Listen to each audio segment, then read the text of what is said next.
Hello guys, तो कैसे हैं आप सभी लोग। उम्मीद करता हूं आप सभी लोग बहुत ही बढ़िया होंगे और आपकी जो स्टडी है वो भी अच्छी चल रही होगी। दोस्तों, आज के सेशन में हम बात करने वाले हैं अपने पास मल्टी लेवल प्लानिंग के बारे में और डिसेंट्रलाइजेशन प्रोसेस के बारे में।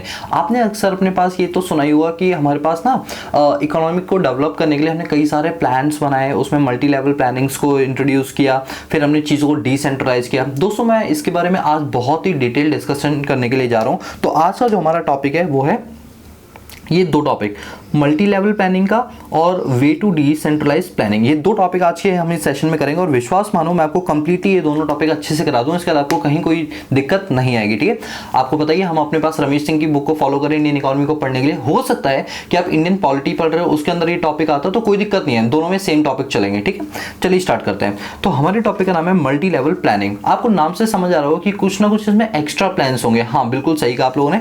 तो मैं पहले ना आपका एक बेस बनाता हूँ, क्योंकि जितना अच्छा आपका बेस होगा ना उतना आपको जो समझने में होगी वो आसानी होगी। चलो एक बार मैं आपके बेस को डेवलप करता हूँ। ठीक है, एक बार मैं बुक को थोड़ा सा साइड में कर देता हूँ ताकि मैं आपको अच्छे से समझा पाऊँ। चलिए सुनो मेरी बात को। मल्टी लेवल प्लानिंग क्या होती है, थोड़ा सा मैं इसके बारे में नोट्स प्रिपेयर करवाऊंगा जिससे आपका एक अच्छा सा बेस जो है, कॉन्सेप्चुअली बेस जो है वो डेवलप हो जाए। तो चलो मैं आपसे एक बात डिस्कस करना चाहता हूँ। जब हमारा देश आज़ाद हुआ था 1947 में, ठीक है, जब देश आज़ाद हुआ तो हमने क्या किया, अपनी इकोनॉमी को रिवाइव करने के लिए कई सारे प्लान्स बनाए। तो उसमें क्या हुआ, हमने दो बड़ी बड़ी ऑर्गेनाइजेशंस का गठन किया अपने प्लान्स को अच्छे से एग्जीक्यूट करने के लिए। आपको पता ही होगा, सबसे पहले जो हमारी ऑर्गेनाइजेशन है दैट इज प्लानिंग कमीशन। हमने सबसे पहले क्या चीज़ की, प्लानिंग कमीशन बनाया सन 1950 में। कब बनाया, सन 1950 में हमने प्लानिंग कमीशन का गठन किया। प्लानिंग कमीशन का काम था इकोनॉमी को रिवाइवल स्टेज पर लाने के लिए प्लान्स एग्जीक्यूट करना और प्लान्स को बनाना। और इसी का एक बड़ा रूप था जिसको हमने नाम दिया national development council. National development council. National development council आप ऐसे समझ लो कि ये प्लानिंग कमीशन का एक बड़ा रूप है। प्लानिंग कमीशन का ये एक बड़ा रूप है जिसको एनडीसी बोलते हैं। क्या होता था, ये जो प्लान्स बनाते थे क्या उसका प्रॉपर एग्जीक्यूशन हुआ या नहीं हुआ, उसको कौन देखता था, नेशनल डेवलपमेंट काउंसिल। और नहीं होने पर ये क्या करता था, इनको रोक टोक लगाता था। और खास तौर पे जो हमारा ये प्लानिंग कमीशन है ये सेंट्रल बेस पर था। सेंट्रल बेस का मतलब है सेंट्रलाइज तरीके से काम करता था। सेंट्रलाइज का मतलब है सारी पावर सिर्फ एक के पास होती थी और वही इसको पूरा सुचारू रूप से चलाता था। कह सकते हो कि इसमें सेंट्रल गवर्नमेंट का सबसे मेन रोल होता था, लीडिंग रोल। जबकि नेशनल डेवलपमेंट काउंसिल के अंदर चीजों को थोड़ा सा डिसेंट्रलाइज किया गया। डिसेंट्रलाइज का मतलब है इसके अंदर सेंट्रल गवर्नमेंट तो हुआ ही होगा, साथ में हमने स्टेट गवर्नमेंट को भी इसमें एक छोटा सा रोल प्ले करने के लिए मौका दिया। तो कहा जाता है कि जो नेशनल डेवलपमेंट काउंसिल है वो ज्यादा अच्छा काउंसिल माना जाता है।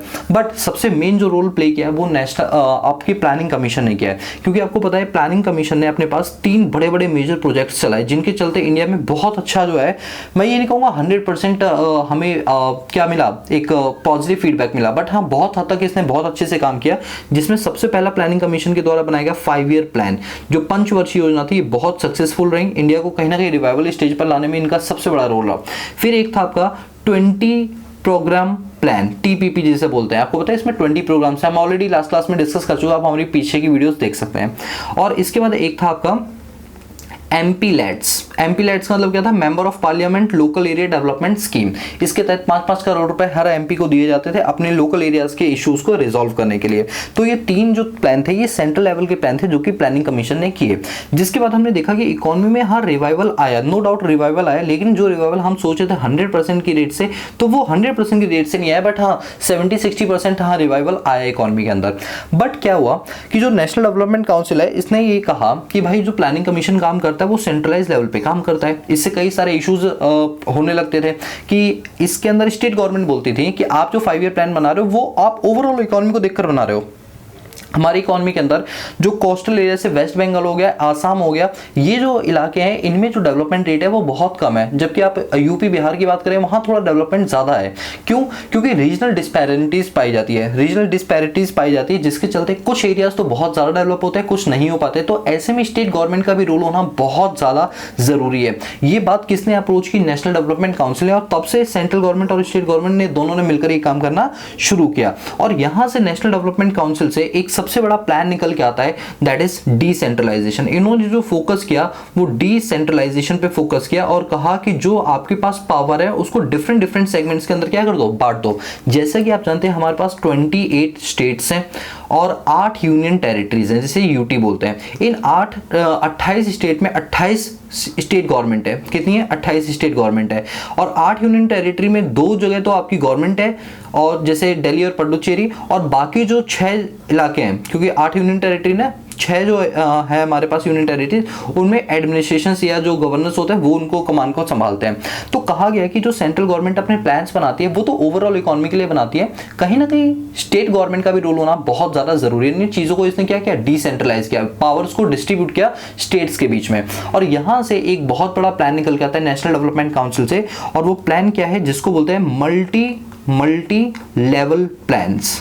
मल्टी लेवल प्लान्स, यानी आज का जो टॉपिक था वो था मल्टी लेवल प्लान्स, यानी एमएलपी के बारे में आज हमें पढ़ना था। अब आपको एटलीस्ट देखो, मैंने आपको एमएलपी पढ़ाया नहीं अभी तक, मैंने आपको एक बेस बताया कि एमएलपी की जो शुरुआत है वो कहां से हुई और क्यों हुई। आपको रीजन सब बताया। जो प्लानिंग कमीशन है वो सेंट्रलाइज तरीके से काम करता है, जिसमें स्टेट की कोई भागीदारी नहीं होती, जिसकी वजह से रीजनल डिस्पैरिटीज पाई जाती थी। इस बात को कमी को पूरा करने के लिए नेशनल डेवलपमेंट काउंसिल ने एक अथॉरिटी अपॉइंट की और कहा कि हमें चीज़ों को डिसेंट्रलाइज करना चाहिए। डिसेंट्रलाइज करने के लिए उन्होंने एक पॉलिसी बनाई जिसका नाम था मल्टी लेवल प्लानिंग। जैसे इन्होंने अपनी 3 पॉलिसीज अपनाई, वैसे इन्होंने एक पॉलिसी अपनाई जिसको नाम दिया इन्होंने मल्टी लेवल प्लानिंग। इस मल्टी लेवल प्लानिंग में उन्होंने चीज़ों को 5 पार्ट में डिवाइड किया। मैं आपको बता दूं क्या क्या इन्होंने कहा। देखो, सबसे पहली चीज़ देखो, जो सेंट्रल गवर्नमेंट है उसका सबसे बड़ा रोल होगा, वो क्या करेगा? पावर्स को एग्जीक्यूट करने का काम करेगा। एग्जीक्यूट नहीं करेगा, पॉलिसी मेकर है, ये पॉलिसीज को फ्रेम करेगा। और आप जानते हो इन्होंने कौन कौन सी पॉलिसी फ्रेम की? एक तो 5 ईयर प्लान इन्होंने फ्रेम किया, फिर इन्होंने 20 प्रोग्राम प्लान किया, और इन्होंने एमपी लेड्स किया। ठीक है, ये था सेंट्रल लेवल पे। फिर इसके नीचे अगर हम जाएंगे तो आती है हमारे पास स्टेट गवर्नमेंट। कौन आती है? State government. देखो, ये पहला मल्टी लेवल हो गया, फर्स्ट। इसका जो सेकंड मल्टी लेवल प्लान है उसमें स्टेट गवर्नमेंट को रोल दिया गया और कहा गया इसका जो चेयरमैन होगा वो क्या होगा? सीएम होगा। हर स्टेट का क्या होगा? सीएम। और अगर वो कोई यूनियन टेरिटरी है तो वहां की गवर्नमेंट या एडमिनिस्ट्रेटर होगा। तो अब जो पावर दे देगी वो किसको दे देगी? स्टेट गवर्नमेंट को दे देगी। इसके बाद उसके नीचे अगर हम आएंगे तो वो आता है डिस्ट्रिक्ट लेवल। डिस्ट्रिक्ट लेवल, जैसे कि आप जानते हो हर जो स्टेट होती है उनको छोटे छोटे पार्ट्स में बांटा जाता है, जिसको बोलते हैं डिस्ट्रिक्ट लेवल। तो कहा गया डिस्ट्रिक्ट लेवल पे भी हमें पावर्स को डिस्ट्रीब्यूट कर देना चाहिए, जिससे कि वो अपने अपने पर्टिकुलर डिस्ट्रिक्ट का क्या कर पाए? डेवलपमेंट कर पाए। और जो इसका मेन चेयरमैन होगा वो वहाँ का डीएम होगा, डिस्ट्रिक्ट मजिस्ट्रेट, वो वहाँ का क्या होगा? चेयरमैन होगा। ये आपका हो गया थर्ड लेवल। यानी देखो, आप पावर्स को धीरे धीरे क्या कर रहे हो? बांट रहे हो, और इसी को बोलते हैं डिसेंट्रलाइज।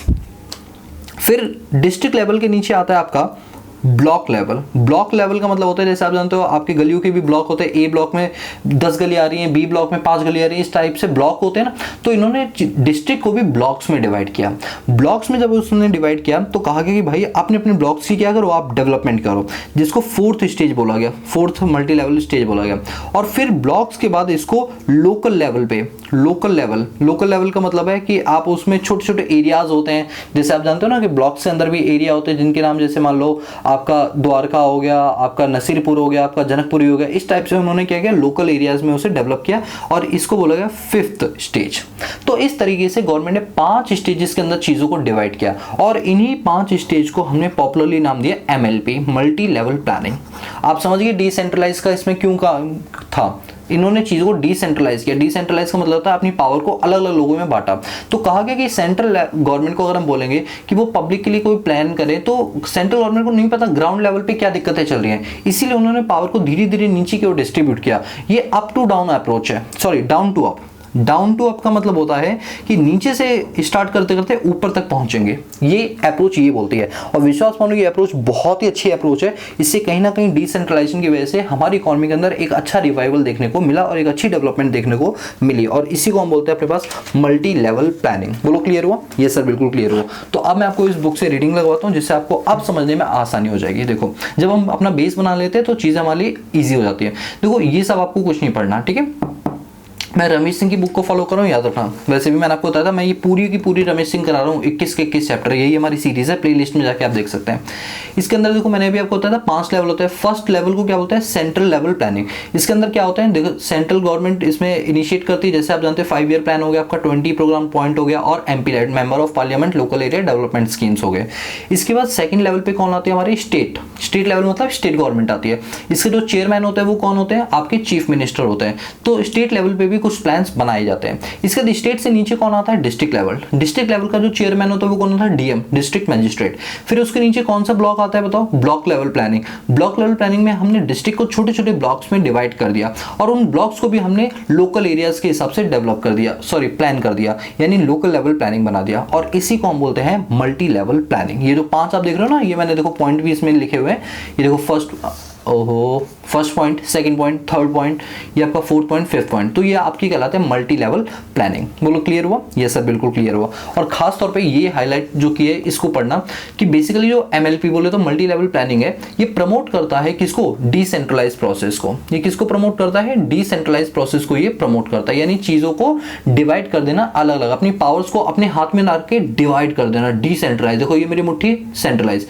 पावर मेरे पास है, मैंने इसको खोल दिया, ये हो गया डिसेंट्रलाइज, 5 लोगों में बांट दिया। ठीक है, बोलो क्लियर हो? यस सर, बिल्कुल क्लियर हो।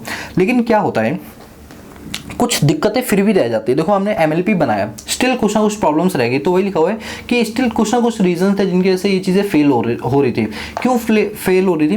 क्योंकि जो लोग हैं उनका जो पार्टिसिपेशन था वो उतना नहीं हो रहा था। जैसे आप जानते हो कि गवर्नमेंट ने क्या किया, आजकल स्वच्छता अभियान पे बहुत फोकस किया, जिसके चलते गाँव, कस्बों में, शहरों में हर जगह उन्होंने डस्टबिन लगवाए हैं। लेकिन क्या लगता है आपको, डस्टबिन लगाने देने से क्या सफाई पूरी तरह से होने लगेगी? नहीं, लोग तो फिर भी रास्ते में कूड़ा कचरा फेंक रहे हैं। यानी लोगों का पार्टिसिपेशन होना बहुत जरूरी है, मतलब चीज़ों को अपने डिसेंट्रलाइज कर दे। स्टिल लोगों को भी अपने लेवल पे कहीं ना कहीं जो है काम करना चाहिए, जिससे उसका हमें फायदा मिल पाए। अब यहाँ पर लिखा हुआ है कि ओनली जो सेंट्रल प्लान है वो इंप्लीमेंट करता था, स्टेट जो है उस चीज़ को निभाता नहीं था सही तरीके से, जिसके से बड़ी प्रॉब्लम आती थी। तो ये सारी चीज़ें, मतलब कुल मिला के आपको एमएलपी के बारे में क्या पढ़ना है कि एमएलपी जो है वो 5 स्टेजेस में होती है। ये देखो, ये 5 स्टेजेस हो गए। बोलो क्लियर है? हाँ बिल्कुल क्लियर है। अब क्या है, ये जो पॉइंट है ना, इस पॉइंट को मैं अगले क्लास में डिस्कस करने वाला हूँ। इस पॉइंट पर एक फाइनेंस कमीशन की बात बोली गई है कि जैसे क्या होता है कि आपने ये मल्टी लेवल प्लान बना दिया, बहुत अच्छी चीज़ है, लेकिन सेंट्रल गवर्नमेंट क्या फंड स्टेट गवर्नमेंट को देगी जितने उसको जरूरत है? क्या स्टेट गवर्नमेंट वो फंड डिस्ट्रिक्ट लेवल को देगी जितने उसको जरूरत है? क्या डिस्ट्रिक्ट लेवल उसको फंड ब्लॉक लेवल को देगी या लोकल एरिया लेवल को दे देगी? तो इन सब की निगरानी रखने के लिए हमने एक फाइनेंस कमीशन बनाया, और ये फाइनेंस कमीशन की जो नींव है वो हमने अपने भारत के संविधान में अमेंडमेंट की, 73rd और 74th अमेंडमेंट करके हमने फाइनेंस कमीशन को अपने यहाँ पर जगह दी, जो मैं आपको नेक्स्ट क्लास में, दोस्तों नेक्स्ट क्लास बहुत इंपॉर्टेंट है, उसमें जरूर देखना कि फाइनेंस कमीशन क्या होता है और उसका क्या इंपॉर्टेंट रोल है। तो ये जो वाला जो पॉइंट है ना, जो हाईलाइट किया है, ये आपको तभी समझ आएगा जब आप अगली क्लास सीखोगे। ठीक है, तो अभी हमारा जो एक टॉपिक है वो हमने कंप्लीट कर लिया, what is multi level planning. बोलो क्लियर है? चलो अब बात करते हैं कि हमारे यहाँ पर डिसेंट्रलाइज करने की जरूरत क्यों पड़ी, आखिर हमारा काम सेंट्रलाइज से क्यों नहीं चला था। ये देखो प्लानिंग कमीशन है, प्लानिंग कमीशन इतने अच्छे से काम कर रहा था, 5 ईयर प्लान चला रहा था, टीपीपी चला रहा था, फिर भी हमें जो है एनडीसी की जरूरत क्यों पड़ी, डिसेंट्रलाइज करने की जरूरत क्यों पड़ी? तो आपको आंसर मिल चुका होगा, डिसेंट्रलाइज करने की हमें इसलिए जरूरत पड़ी क्योंकि जो प्लान हम सोच रहे थे करने के लिए उसका एग्जीक्यूशन सही लेवल पे नहीं हो रहा था। जो गवर्नमेंट है, जो सेंट्रल गवर्नमेंट है, वो चीजों को जिस नजरिए से देख रही थी, रियलिटी कुछ और थी, जिस वजह से हमें अपनी पावर को डिसेंट्रलाइज करने की जरूरत पड़ी। और लिखा गया है कि आखिर सेंट्रलाइज जो है वो क्यों फेल हो गया, जिसकी वजह से हमें डिसेंट्रलाइज को चूज करना पड़ा। सबसे पहले ये है कि ऐसा है कि जो फाइनेंशियल स्टेटस है वो सही नहीं था। फाइनेंशियल स्टेटस का मतलब है कि सेंट्रल गवर्नमेंट जो प्लान्स बनाती थी, उनका जो फंड था वो प्रॉपर स्टेट गवर्नमेंट को नहीं मिलता था। बनाने को तो बहुत कुछ बना लेते थे, लेकिन प्रॉपर फंड नहीं होगा, प्रॉपर एग्जीक्यूशन नहीं होगा, पैसे नहीं मिलेगा तो डेवलपमेंट कहाँ से होगी।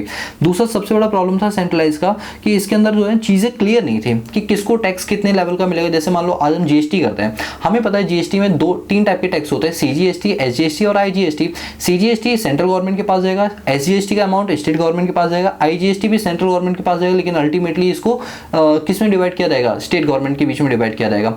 बट आईजीएसटी में कितना पोर्शन किसको कितना मिलेगा, ये चीज़ें पहले क्लियर नहीं थे। ये जीएसटी के आ जाने के बाद से ज्यादा क्लियर हुई, लेकिन जब पहले इनडायरेक्ट टैक्सेशन होता था, excise duty, import duty, custom duty, इन sales tax, value added tax, इन सब में ये चीजें क्लियर नहीं थी, जिसके चलते हमें डिसेंट्रलाइज करना पड़ा। तीसरी सबसे बड़ी खामी थी सेंट्रलाइज की कि क्या था, इसके अंदर स्टेट असेंबलीज जो है वो कुछ बोलती थी, वो अपनी पावर का अलग इस्तेमाल करती थी, सेंट्रल लेवल अपनी पावर का अलग इस्तेमाल करती थी। मतलब ये कुछ पॉइंट्स हैं, ज़्यादा खास इस पर ध्यान देने की जरूरत नहीं है कि आप कहो कि नहीं बहुत ज़्यादा हम इस पर ध्यान देंगे, लेकिन हाँ यहाँ से एक पॉइंट निकल के आता है। देखो जब डिसेंट्रलाइज किया गया तो हमारे यहाँ पे ना पंचायत सिस्टम स्टार्ट हुआ। आप जानते हो जैसे आपने सुना होगा गाँव में पंचायती चुनाव होते हैं, तो पंचायत का जो सिस्टम है वो 2002 में स्टार्ट हुआ, जब हमने एमएलपी स्टार्ट किया। मतलब ये जो मल्टी लेवल प्लानिंग है ना, तो कहा गया हमें अपनी पावर्स को डिस्ट्रीब्यूट करना है। तो कहा गया कि ठीक है भाई, गाँव के लेवल पे विलेजेस को सुधारने के लिए, मैं बात कर रहा हूँ इस टाइम लोकल एरिया, ये गाँव की बात कर रहा हूँ मैं अभी, ठीक है, गाँव को सुधारने के लिए पंचायती सिस्टम का होना बहुत जरूरी है। और ये लाइन बहुत इंपॉर्टेंट है, इसकी एक एक लाइन को पढ़ना। 2002 के बीच में इंडिया ने पंचायती अध्याकांक्षा सम्मेलन जो कि न्यू दिल्ली में हुआ था, उसमें पार्टिसिपेट प्रधानमंत्री ने भी किया था। और वहां से इन्होंने क्या किया, एक मेमोरेंडम बनाया, 21 पॉइंट का एक मेमोरेंडम बनाया, जिसमें जो हमारे पंचायती राज है उनके रिगार्डिंग रूल्स एंड रेगुलेशन लिखे गए, जिसको प्राइम मिनिस्टर ने उसको एड्रेस किया। कब? जुलाई 2002 के अंदर। और उस दिन से हमारे यहाँ पर पंचायती राज होना शुरू हो गया। उस दिन से पंचायती राज होना हमारे यहाँ पर शुरू हो गया। और इसके बाद फिर क्या हुआ, आप जानते हो, जब पंचायती राज हुआ तो जो ये प्लानिंग कमीशन जो सेंट्रलाइज वे में काम कर रही थी, इसको भी डिसेंट्रलाइज करने की बात की गई। और उस दिन से फिर हमने कुछ टाइम बाद प्लानिंग कमीशन को खत्म किया और 2015 में हमने इसकी जगह क्या इंट्रोड्यूस किया, नीति आयोग। नीति आयोग को स्टार्ट किया। दोस्तों, आपको नीति आयोग की फुल फॉर्म पता है? नीति आयोग की फुल फॉर्म क्या है? मैं आपको बताऊं नीति आयोग की फुल फॉर्म क्या है। तो नीति आयोग की जो फुल फॉर्म है वो है आपकी कहाँ, हाँ ये रहे, नीति आयोग की जो फुल फॉर्म है। पहले आप कमेंट करोगे, एक बार कमेंट करो, वीडियो को पॉज करो, फिर मैं आपको बता देता हूँ। National institutional for transformation of India, ये इसकी फुल फॉर्म है, ठीक है, नीति आयोग की। तो वही चीज़ यहाँ पर लिखी हुई है कि कुछ टाइम के बाद हमने उसको, जो प्लानिंग कमीशन है उसको डिसेंट्रलाइज करने के लिए हमने उसके पूरे स्ट्रक्चर को चेंज करके क्या बना दिया, नीति आयोग बना दिया। और नीति आयोग की बनाने की वजह से जो प्लान्स है वो इंटीग्रेट हो गए, आपस में जुड़ गए, बॉटम अप अप्रोच हो गई, नीचे से ऊपर की ओर जाने लगे, ऊपर से नीचे की ओर नहीं जाते। इससे क्या हुआ कि जो प्लान्स है उनका सही तरीके से एग्जीक्यूशन स्टार्ट हो गया, इंडिया को टीम इंडिया में कन्वर्ट किया और फेडरलिज्म को बढ़ावा मिला। तो नीति आयोग की वजह से ये हमें पॉइंट्स मिले। तो यानी आपको समझ आ गया होगा कि हमें डिसेंट्रलाइज करने की जरूरत क्यों पड़ी, ठीक है। तो हमने प्लानिंग अब डिसेंट्रलाइज करने के लिए, अब आप जानते हो ना, ये प्लानिंग कमीशन हमारा सेंट्रलाइज स्ट्रक्चर पे काम करता था, इसको डिसेंट्रलाइज करने के लिए फिर इसको हटा के हमने क्या बना दिया, नीति आयोग बना दिया 2015 के अंदर, ठीक है। तो आपको समझ आ गया हमने डिसेंट्रलाइज क्यों किया। और आपको मल्टी लेवल स्टेज प्लानिंग समझ आ गई, मल्टी लेवल प्लानिंग, ये सब बिल्कुल समझ आ गई। तो आज का जो हमारा टॉपिक था मल्टी लेवल प्लानिंग और वे टू डिसेंट्रलाइज प्लानिंग, दोनों आपको क्लियर हो गए हैं, ठीक है। आज की क्लास का हमारा टारगेट कंप्लीट होता है। नेक्स्ट क्लास में मैं आपको ये वाला टॉपिक कराऊंगा फाइनेंस कमीशन के बारे में, इसलिए अगली वीडियो ध्यान से देखना, बहुत ही ज्यादा इंपॉर्टेंट है, ठीक है दोस्तों। तो दोस्तों, अगर आपको हमारा काम पसंद आ रहा है तो प्लीज चैनल को लाइक शेयर सब्सक्राइब कर दो और बेल आइकन को प्रेस कर दो, क्योंकि हम हर दिन, एक दिन में 2 वीडियोज आती है, एक सुबह 9 बजे, एक शाम 6 बजे, और हम पूरी की पूरी रमेश सिंह को कवर करने वाले, यानी इंडियन इकोनॉमी के रिगार्डिंग आपको कहीं कोई क्लास की जरूरत नहीं पड़ेगी, सब कुछ हम आपको यहीं पर प्रोवाइड करवा देंगे, ठीक है दोस्तों। लेकिन आपका सपोर्ट हमारे लिए बहुत ज्यादा जरूरी है। नीचे व्हाट्सएप नंबर दिया हुआ है, आप उस पर भी अगर कोई डाउट है तो आप हमसे पूछ सकते हो, नहीं तो कमेंट सेक्शन में भी आप अपना डाउट छोड़ देना, जब भी मुझे टाइम मिलेगा मैं उसका रिप्लाई जरूर दूंगा। So guys, that's all about this video lecture series. मिलते हैं नेक्स्ट क्लास में, तब तक के लिए पीस आउट।